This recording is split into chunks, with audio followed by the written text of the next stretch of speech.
السلام عليكم ورحمة الله وبركاته.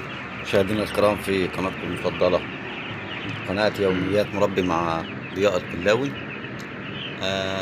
أنا آسف الأول إن أنا غبت عليكم الفترة اللي فاتت ديت، معلش كانت ظروف صعبة. الحمد لله عدت. ربنا يرحم والدتي.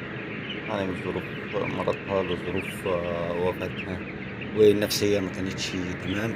بس الحمد لله يعني قدر الله ما شاء فعل، وإنا لله وإنا إليه راجعون. وراجع لكم بقى تاني من جديد علشان إن شاء الله بإذن الله نرجع تاني نساعدكم ونقول لكم على المعلومات الصحيحة في تربية الدواجن، ونعلمكم ونكمل معاكم تربية الدواجن بالطرق الصحيحة. الفترة الأخيرة دي أكبر مشكلة بتواجه المربيين هي مشكلة السموم يا جماعة. السموم بسبب الأعلاف، لأن كلكم عارفين إن في نقص خامات في السوق، وصويا مخزونة وذرة مخزون في المينا. وطبعا الذرة المخزون بيتعرض للرطوبة وعوامل جوية، فبيبدأ يحصل فيه تعفن، فبتبدأ تنتشر فيه السموم الفطرية من هنا. وبالتالي بتدخل مصنع الأعلاف، بيطلع لك منتج أغلبيته سموم أو السموم فيها عالية. يبقى الفترة الأخيرة دي ومن هنا ورايح الفترة اللي داخلة علينا كلها، لازم أهم حاجة في تربية الفراخ بتاعتك تحافظ على السموم يا جماعة. أو أدوية السموم، مضادات السموم. يكون عندك مضاد سموم حمضي وبيولوجي وتشتغل عليهم كويس. في التحضير تستخدم من أول يوم، تستخدم مضاد أنا آسف، تستخدم منشط كبد كويس أوي في فترة التحضير، وتنزل بالسموم على مدار دورتك كل اسبوع جرعة واتنين، مرة حمضي ومرة بيولوجي. تشتغل الفترة دي على كده علشان ما يظهرش عندك تفاوت في الاوزان، زي ما بنشوف في كل المزارع بتلاقي فراخ متأخرة في الوزن، وفراخ ما بتحولش. بنشوف تفاوت كبير في الاوزان. مشاكل كتير قوي.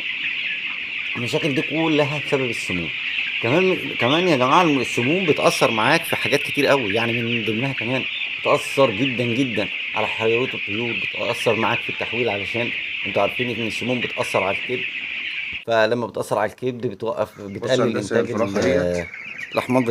الأحماض بص الهضمة، او هندسة كمية الريش اللي الأحماض في الفرخ الهضمة من عمر الكبد، 16 طبعا يوم. زي ما انتوا طبعا فاهمين. في فبتأثر الأكل جدا معاك. يعني في كمان الأكل بتأثر في على سحب الكلى، كويس في الأكل وفي سحب بتأثر كويس في على المية. الأمعاء، لكن الفرخ وبيظهر نفسه معاك دبلان وضعيف، ضعيف مشاكل جدا. زي التهابات معوية طول وال... الدورة. الفراخ وريش بتنزل منفوش علف كده، مش مش مهضوم. مش مش لا، تمام مشاكل يعني. كتير قوي بتسببها السموم.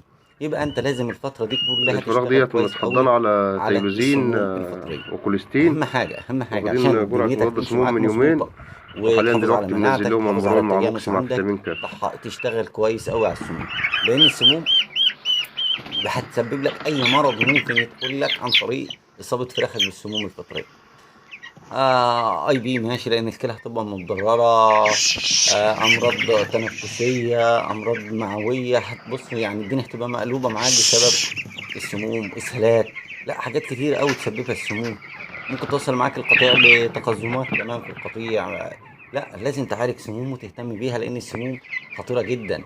يعني سيبك من النفوق اللي هتحض اللي, ح... اللي هيحصل منها او هتسببه السموم الفطرية. لا، السموم هتأثر معاك حتى في الفراخ الحية، تأثر معاك في معامل التحويل بتاعك، تأخر فراخك أو في الوزن. فراخك هتاكل علف ومش هتديك بيه لحم. طبعا العلف غالي، فما مش مستحملة إن أنت تضيع جرام واحد علف. يبقى أنت أهم حاجة الفترة دي إنك تشتغل كويس قوي على مضادات السموم ومنشط الكبد. وإجمالا لهم لازم تدخل غسيل كلى لو في حصلت أي إصابات سموم، لأن السموم معروف إنها بتأثر على الكلى جامد جدا. يبقى زي ما قلنا هتشتغل من البداية في التحضير. تشتغل الثلاث أيام بتوع التحضير، لازم تعمل فيهم فترة من 4 ل6 ل8 ساعات منشط كبد، حاجة محترمة.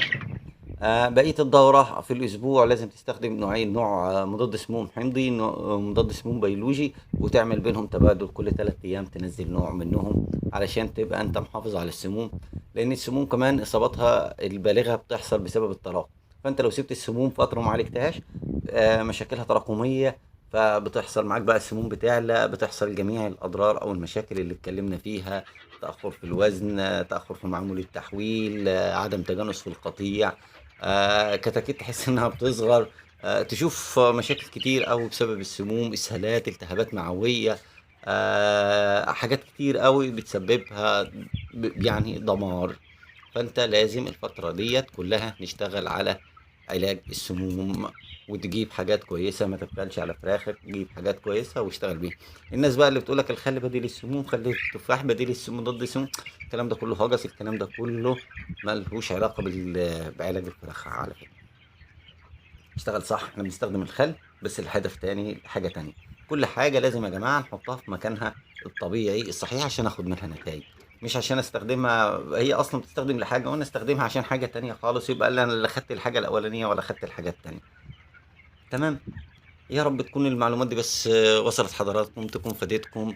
اتمنى دايما ان شاء الله باذن الله يعني تتابعونا الفتره الجايه، تنشطوا القناه، نرجع تاني زي ما كنا، عشان نرجع ونعوض القناه القديمه ونشتغل بقى على الجديد ان شاء الله باذن الله. كل يوم كل يومين ثلاثه هنزل لكم بمعلومات جديده، بحلقه جديده، حاجات مهمه قوي تفيدك عشان تعوض معاك في التربيه الفتره اللي جايه، علشان المرحله اللي جايه مرحله خطيره جدا، اخطر من اللي احنا عايشينها دلوقتي بجد. يعني دلوقتي العلف غالي، البورصة نازلة، لا للأسف انت ممكن تدخل عليك مشاكل كتير قوي بسبب الساعة وسبب التقلبات الجوية، وتدخل في فيروسات ونفوق وليلة كبيرة. فإن شاء الله بإذن الله الفترة الجاية إن شاء الله هضغط معاكم قوي إن احنا نلم كل حاجة عشان تبقى عندك معلومات عن كل حاجة، وتقدر تتعامل ازاي في كل موقف وفي كل الظروف. وربنا يعيننا ويعينكم، وإن شاء الله بإذن الله